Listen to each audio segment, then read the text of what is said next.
Good morning, students. Today we are on part C of chapter 5, where we'll be focusing on formal organization. Once we talk of formal organization, there are different types of formal organization, but we'll restrict ourselves to the syllabus of CBSE class 12. As we have already said in our previous slide, formal organization structure is a predefined structure to achieve the organizational objective. What we can see here, that chairman, vice chairman, then we have quality department, HRD section, legal affair, construction department, and so on. And within each department, we have different sections also. For example, in case of construction, we have civil, meteorological, and electromechanical engineering. If we come down with our concern, the brief summary of what we'll be taking up in this is the types of formal structure with functional and divisional, its advantage, disadvantage, suitability. This is a brief of what we are going to do in this slide. There are others which are not being included here, and your CBSE has only taken up matrix structure of ONGC as an example, but they are not asking question on it because line and staff we have not taught you people in 12th. So we'll move with functional and divisional.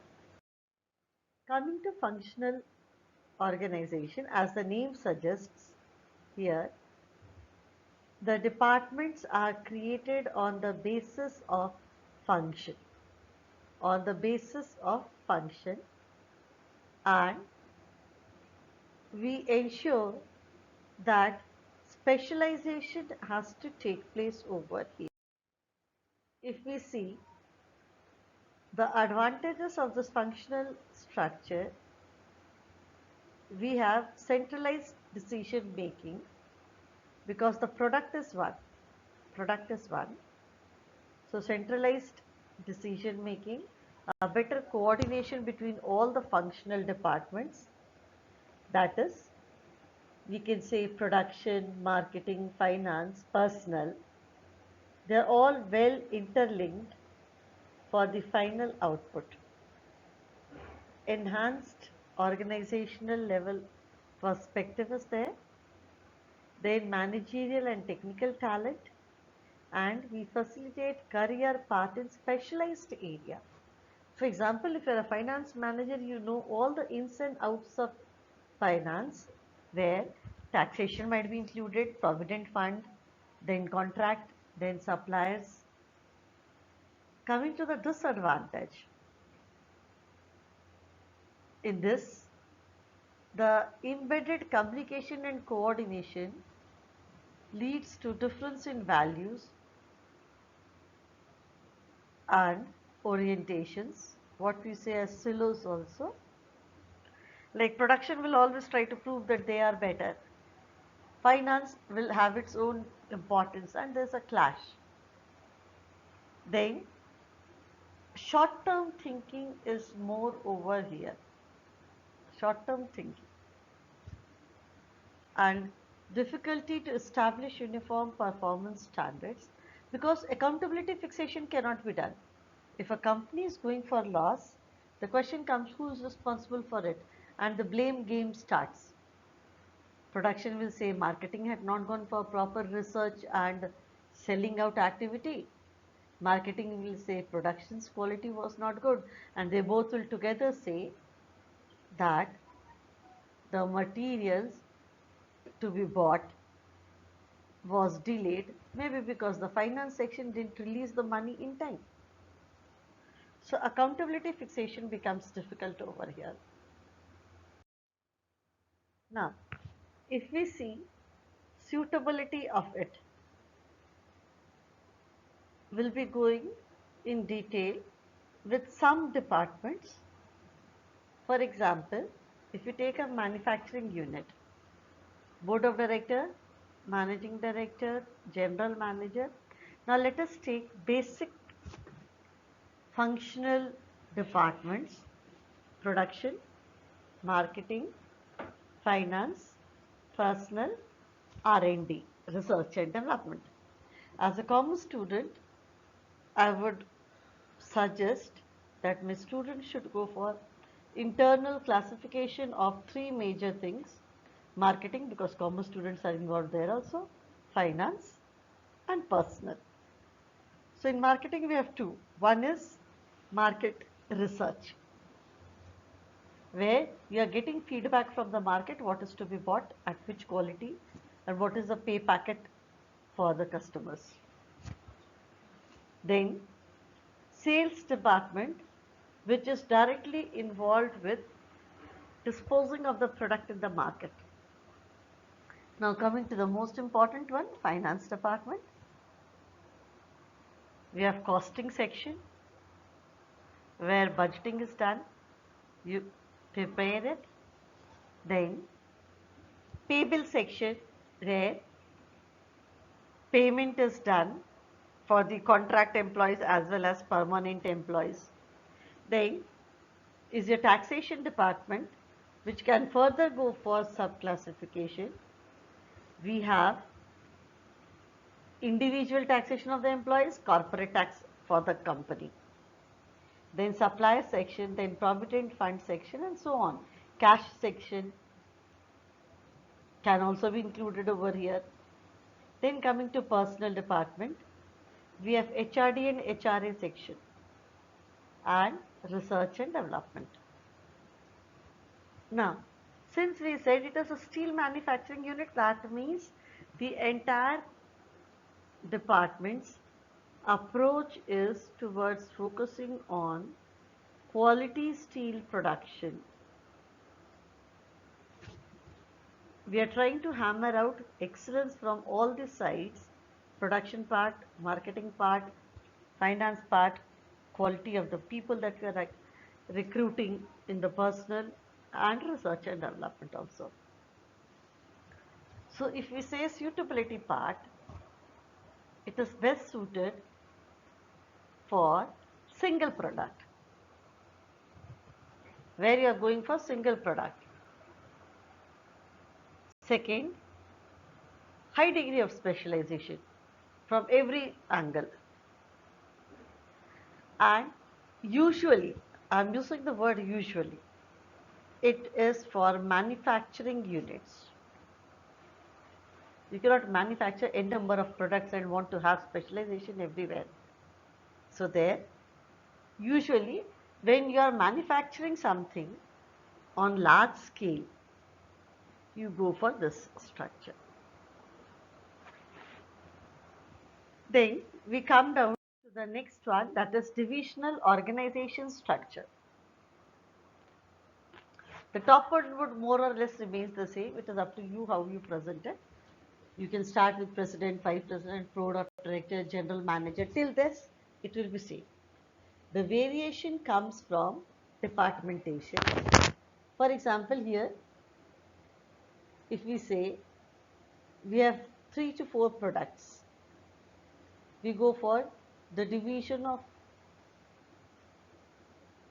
structure on the basis of all the products that we have, and within it we have functional departmentation. See to it, within it we have functional departmentation. Now this goes with duplication of expenses, because in all the products you need to have marketing, in all the products you need to have accounting, in all the products you need to have customer service. So it's more or less a tough job, I will say. It's more or less a tough job. And usually, if we see,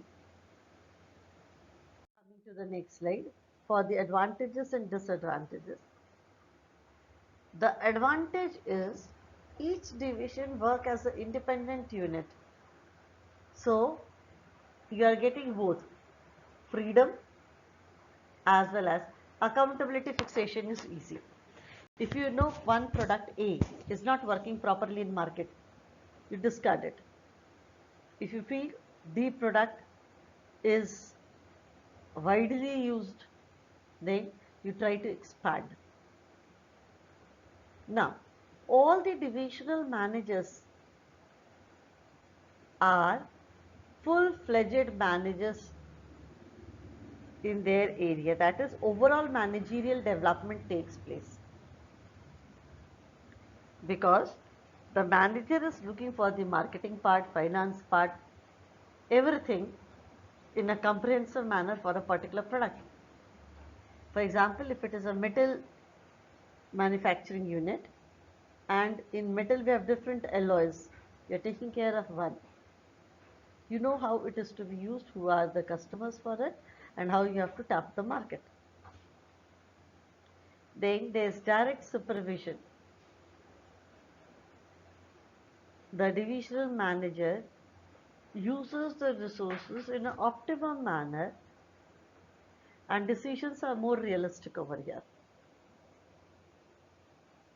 Now coming to the disadvantages, there is duplication of activity, what we had seen, marketing everywhere, finance everywhere, production everywhere.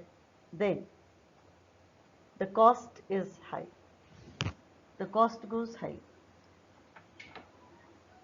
Then for the headquarters it becomes difficult to control. The common goal at times might be ignored for the organization when there's a clash in between all the departments. Next we come down to the suitability. First part, multiple product. Too many products being dealt.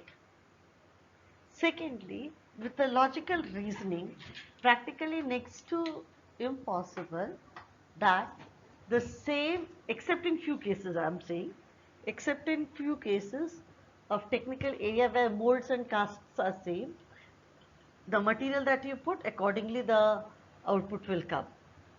The casting structure is same. Except for that, manufacturing calls for huge investment in the infrastructure for the machines and other material. Therefore, they cannot go for this. It becomes very tedious.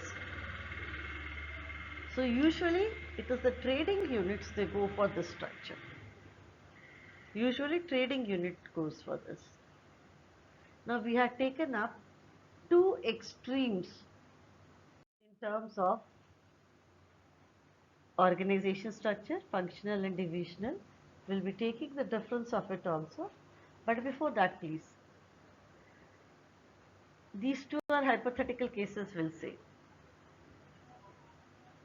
As on date, the most common structure found is matrix structure. Those who are with maths background can better understand that matrix organization structure means arrangement of line and staff. Line employees are technical people, whereas staff are advisory. And you try to mix both of them. But since it is not in your syllabus, will not have much concern over it. Coming to the difference part, we say functional, the basis of formation is functions. And in case of divisional, the basis is product. Then specialization, functional specialization in case of functional, and in division, the product specialization. Then managerial development, in case of functional, it is partial. It's not total managerial development. Whereas in divisional, a full-fledged manager is being developed. Functional, cost point of view, is economical because there is no duplication of resources. Divisional is expensive. responsibility or accountability fixation. In case of functional, it is difficult. In case of divisional, it is easier. What I had said earlier also, that if a particular department or a product is not working properly, you can close that unit as a sick unit. It is easy to identify which is your profit oriented unit, which is your loss making. Loss making can be either rectified or closed, right? Now, thank you very much. The struggle that you people are putting in today is going to develop the strength you need for tomorrow to face your 12th board exams. All the best. Thank you.